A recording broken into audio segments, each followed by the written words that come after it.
Ya, kita tuan rumah di sini. Media Belanda bongkar rahasia PSSI. Pesan tegas Erick Thohir jelang laga final Piala AFF D3 2025. Vietnam ledek kejayaan Thailand habis-habisan. Helkan Bagot makin bersinar dan siap kembali bela timnas Indonesia. Simak kabar selengkapnya hanya di Timnas Space Update. Pesan tegas Erick Thohir jelang laga final Piala AFF D3 2025. Ketua Umum PSSI Erick Thohir mengingatkan skuad Garuda Muda untuk menjaga fokus sepanjang pertandingan saat melawan Vietnam di final Piala AFF D3 2025. Laga final sendiri akan berlangsung di Stadion Utama Gelora Bung Karno, Jakarta pada Selasa 29 Juli pukul 20.00 waktu Indonesia Barat. Erick berekspektasi bahwa final melawan Vietnam akan berjalan ketat lagi, sama halnya yang terjadi pada final edisi terakhir tahun 2023 di Thailand. Saat itu, Golden Star Warriors berhasil mengalahkan Garuda Muda 6-5 lewat adu penalti. Tapi ingat, ini game tough, jadi kita harus fokus 90 menit. Pria yang juga menjabat sebagai Menteri BUMN itu mengatakan Kari Arul dan kawan-kawan harus berani untuk bermain keras, karena juga sebagai tuan rumah. Jika menjadi juara, Indonesia akan meraih gelar kedua di turnamen ini setelah edisi 2019 di Kamboja ketika diasuh Indra Safri. Pertandingan final nanti tak hanya menjadi ajang perebutan gelar, melainkan juga adu strategi dan kekuatan dari dua tim yang menunjukkan performa impresif sepanjang turnamen. Meski rekor pertemuan cenderung memihak Vietnam, analisis mendalam terhadap kekuatan masing-masing tim selama tampil di Piala AFF D3 2025 memberikan gambaran menarik. Dan kira-kira siapa yang lebih unggul? Jika melihat laga sebelumnya, skuad Garuda Muda berhasil mencetak 10 gol dan sekali kebobolan. Sementara Vietnam U23 membukukan 9 gol dan 2 kali kebobolan dalam 3 laga yang sudah dimainkannya. Dari segi kreativitas pemain dan efisiensi serangan, Indonesia U23 maupun Vietnam U23 cukup seimbang. Tapi jika berbicara tentang mempertahankan tembok pertahanan, Garuda Muda lebih solid ketimbang tim besutan Kim Sang-sik. Melihat perbedaan yang tak terlalu jauh ini, maka tak aneh jika final Piala AFF D3 diprediksi akan berjalan ketat dan mungkin kembali diwarnai drama.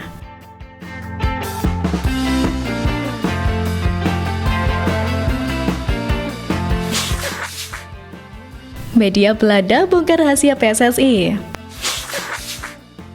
Belum lama ini, media negeri kincir angin itu menyoroti sepak bola Indonesia. Hal ini tak lepas dari timnas Indonesia akan berlaga ke putaran keempat kualifikasi Piala Dunia 2026. Skuad Garuda dijadwalkan akan melawan Arab Saudi dan Irak, yang tentunya menarik perhatian negara lain. Sudah banyak spekulasi muncul, salah satunya yang disampaikan media Belanda, mulai curiga dengan PSSI jelang laga krusial tersebut. Diketahui media Belanda Football Premier membocorkan identitas salah satu pemain keturunan yang sedang diproses naturalisasi oleh PSSI. Dalam laporannya bahwa pemain naturalisasi ini segera bergabung guna memperkuat timnas Indonesia jelang menghadapi Arab Saudi dan Irak. Pemain tersebut ialah Miliano Jonathan, penyerang muda milik FC Ultra yang memiliki darah keturunan dari Depok, Indonesia. Kabar yang bisa jadi baik saat krisis lini depan membayangi timnas Indonesia menjelang putaran keempat kualifikasi Piala Dunia 2026 zona Asia pada Oktober mendatang. Diketahui hingga saat ini, Ketua Umum PSSI Erick Thohir memilih untuk merahasiakan nama-nama tersebut demi menjaga proses tetap kondusif. Football Premier pun melaporkan bahwa PSSI menargetkan Miliano Jonathan sebagai salah satu pemain naturalisasi dalam waktu dekat. Maka dari itu, media Belanda juga sampaikan pemain yang diduga segera bergabung itu belum pernah tampil di laga resmi bersama timnas Belanda. Kedatinya dengan itu, yang masih memenuhi syarat untuk dinaturalisasi dan membela Indonesia. Belakangan ini, PSSI memang cukup giat melakukan proses naturalisasi terhadap pemain-pemain keturunan. Langkah ini dinilai sebagai upaya konkret untuk meningkatkan kualitas tim secara kompetitif dalam menghadapi ajang-ajang internasional ke depan. Terutama baru saja timnas Indonesia kehilangan striker andalan yang juga pemain keturunan, yakni Ole Romeni, akibat cedera parah dan dipastikan akan absen membela skuad Garuda pada beberapa laga.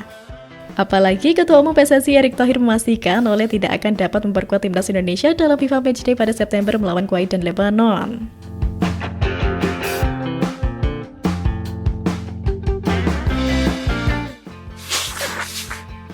Vietnam ledek kejayaan Thailand habis-habisan. Usai dipermalukan timnas D3 Indonesia, kejayaan Thailand dipertanyakan. Kemunduran sepak bola gajah perang tersebut mendapat perhatian dari negeri tetangganya Vietnam. Dalam laga semifinal tersebut, gajah perang muda sejatinya memiliki kans besar untuk lolos ke partai puncak. Pasalnya, Thailand sempat unggul terlebih dahulu lewat gol Yosakon Burapa pada menit ke-60. Sayangnya, keunggulan anak asuh Tawaja Damrong Ultrakul tersebut mampu dikejar. Jens Reven membawa Indonesia menyamakan kedudukan pada menit ke-84. Skor 1-1 bertahan hingga 90 menit waktu normal berakhir. Laga akhirnya dilanjutkan hingga ke babak adu penalti setelah tak ada gol tercipta di babak tambahan waktu. Kemudian anak asuh Gerald Vandenberg berhasil menumbangkan sang gajah perang dengan skor 7-6. Usai kekalahan ini, sepak bola negeri Gajah Putih mendapat sorotan dari salah satu media asal Vietnam, yakni Soha. Dalam laporannya, media tersebut mempertanyakan kejayaan Thailand yang mulai runtuh. Seperti diketahui, Thailand memang dianggap sebagai Raja Asia Tenggara dalam 2 dekade terakhir. Hal itu tak lepas dari kesuksesan mereka menjadi kampiun di turnamen regional dalam tingkat senior. Akan tetapi, Elephant War tampaknya kesulitan bersaing di turnamen usia muda dalam beberapa tahun terakhir. Terakhir kali mereka berhasil meraih prestasi adalah pada tahun 2017 lalu. Saat itu, Thailand sukses memenangi medali emas SEA Games. Setelah 8 tahun berlalu, tak ada lagi prestasi usia muda yang mampir ke negeri 1000 pagoda. Hal itu berbanding terbalik dengan peningkatan prestasi para rivalnya, seperti Timnas Indonesia U23 dan Timnas Vietnam U23.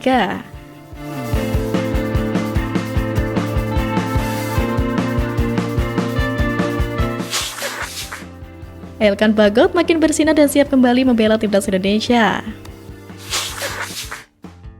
Peluang pemain keturunan Elkan Bagot untuk kembali memperkuat Timnas Indonesia kian terbuka lebar setelah tampil impresif bersama tim utama Ipswich Town FC. Dalam laga pramusim terbaru, bek berusia 22 tahun itu kembali dipercaya masuk skuad utama Ipswich menghadapi Aberdeen FC.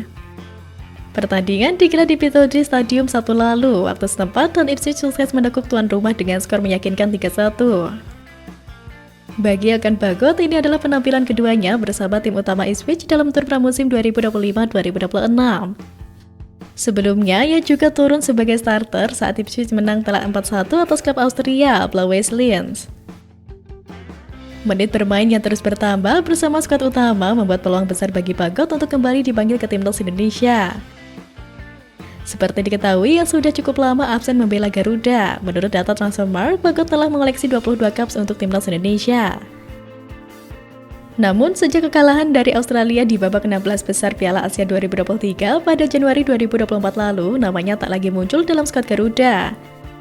Pelatih Timnas Indonesia Patrick Kluivert sempat menjelaskan bahwa Bagot memilih rehat sementara dari tim nasional demi fokus merebut tempat utama di level klub.